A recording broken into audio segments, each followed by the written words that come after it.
2009 was the year of Alexander Rybak's Fairy Tale. In 2010, there's another young man, from Wales this time, living his own fairy tale. Hello, John Lillygreen. Hello to you, how are you doing? Oh, good morning. Welcome to the Eurovision race. Thanks, it's a good old race, I must admit. Not something I've been prepared for, but let's have it, take it on the chin, in my stride, I'm ready, let's rock. Are you going to rock the place, huh?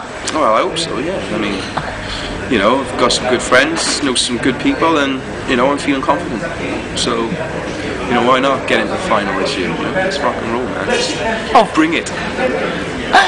So, a little while ago, as you say on your MySpace, you were writing music in bedrooms, garages and kitchens. Yeah. Okay, now, in a few months, you're going to be performing before millions of people.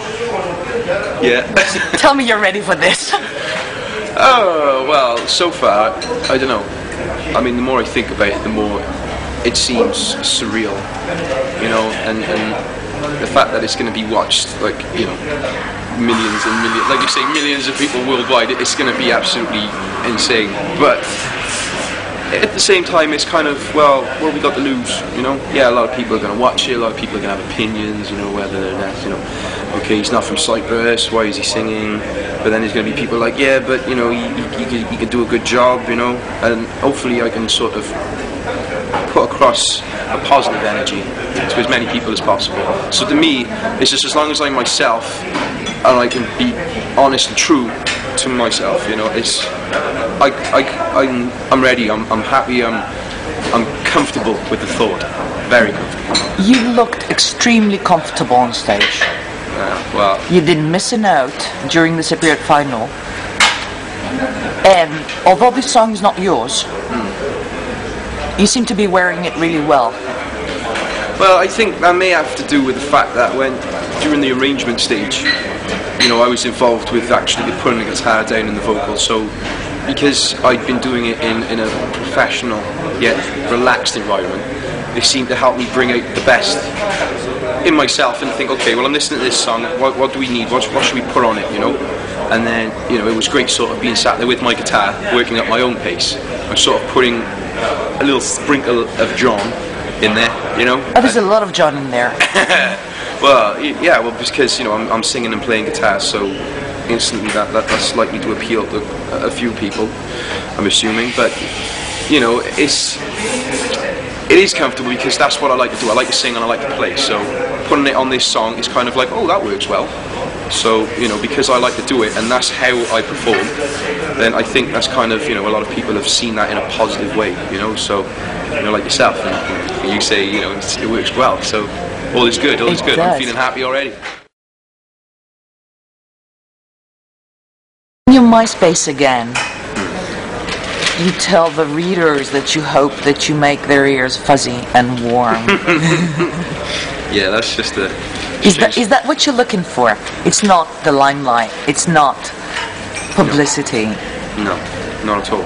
I mean, what matters to me most is going to a venue, you know, regardless of size. Like if it's just kind of like, you know, the same size as this lobby, just, you know, houses a couple, like 50 people, to, you know, a tiny venue that houses 20, you know what I mean? If I can just sit there with my acoustic and sing and just play, you know, a song that I've written, and someone's come back to me and say, yeah, I like that song, I like the chorus, something in it's catchy, or, you know, I really like your voice or the guitar in it, you know what I mean? So it's someone to come to me and say, I like what you did, not what someone else did. You know, that's bang, there we go, I succeeded, and I feel great, because that's my song, and you're telling me that you like it, so it's just like, result, you know, that's the most important thing, I think, to any songwriter, is to kind of be appreciated for his own work, and, you know, get a positive comment, or, you know, a positive sort of buzz off, you know, an audience. So that's why I pretty much do it when it comes to my own stuff. So if you like it, please tell me, so you can make me feel you can put one of these on my face. Okay, now, Life Looks Better in Spring is not your song. No. But still, you went out and you made the Cypriot hearts fuzzy and warm. And now you're aiming for more hearts in Europe.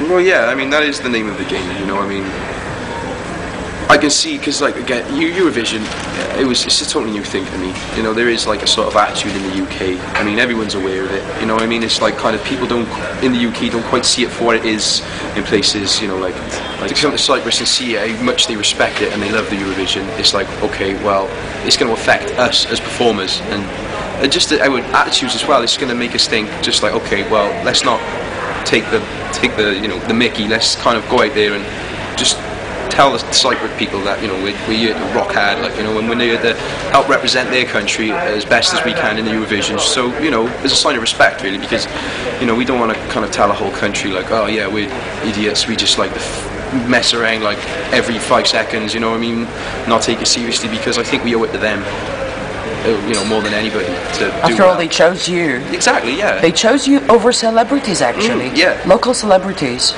They chose you over Konstantinos Christoforou, or even Hovek, who was quite hot at the moment, being in the Greek Idol.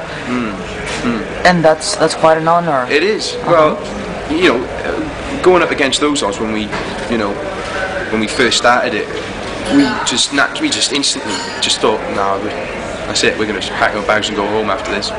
You know, no one's going to want to choose us because, you know, we're from the UK, you know, we're not from Cyprus or any kind of sort of, you know, Greek heritage or anything like that, you know what I mean? Cyprus or Greek heritage, and we're just strictly from the UK, and we're here just as part of like someone else's sort of dream, you know? So again, when we saw those two guys and how, you know, popular they were in Greece and Cyprus, it was like, whoa. Oh, no chance. Yeah, exactly. So, you know, when the sort of the scoreboard come up and stuff, we're just kind of looking at it, and then the names are sort of gone the process of elimination, and everyone's like getting last and that, like, bang, we won it, and then Nasos was just like, oh my god, he just looked like a bit of a wet fish, like, he was just about to pass out, so I'm like, hey, we won, that's amazing. So like, he was absolutely over the moon, which is, you know, understandable, because it is his dream, you know. Oh yeah. I mean, like, we haven't really met him much, like, in the past, but like, until now, he's absolutely... You're talking about Nasos Labrianidis, who's the author of the song. That's right, yeah. He helped there with Milisk and helped write the song out and stuff like that, and then sent a very basic idea to John and Sylvia, the drummer and the piano player, who are married by my dad. And you know, they own like a very small recording studio up in the valleys, up in South Wales, and you know, so they took a very basic idea and turned it into, you know, the song that you guys have been listening to, you know, today and stuff like that. So, you know, from the idea, the very basic idea, I mean, it was pretty basic, and then sent it off and then produced it, and, you know, it's catchy. It's catchy, and it's working out well. Well, that's good, you know, you hear yourself say that. Oh, thanks. You're very welcome. Well, John Lillygreen of Wales, representing Cyprus in the 2010 Eurovision Song Contest, thank you very, very much. Thank you. Oop da boule.